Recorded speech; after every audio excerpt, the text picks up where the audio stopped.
Sophie had finally found an affordable apartment in the heart of the city, a stroke of luck she desperately needed.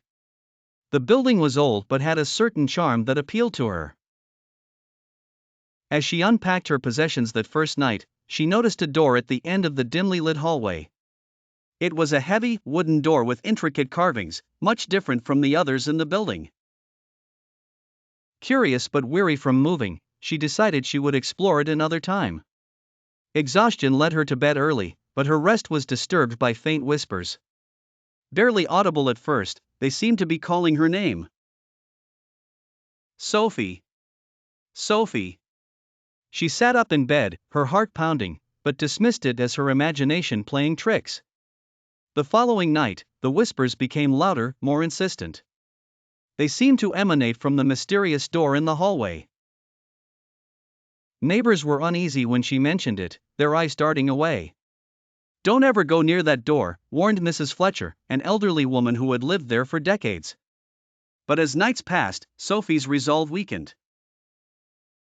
The whispers grew unbearable, a cacophony of voices scratching at her sanity.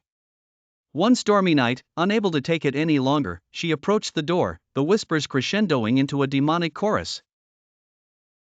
Her hand trembled as she grasped the cold, brass handle.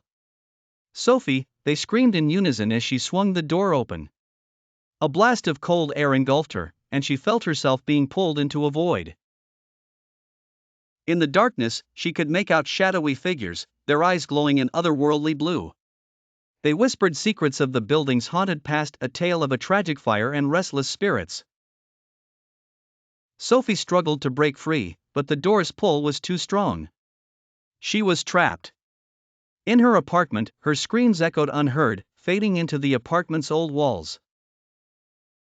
The whispers ceased, replaced by an eerie silence that enveloped the building. Weeks passed, and a new tenant moved in, unaware of the terror that lay within. On their first night, faint whispers began anew, calling yet another name. The cycle of horror had resumed, as it always would, binding souls to the whispering door's dark, supernatural secret.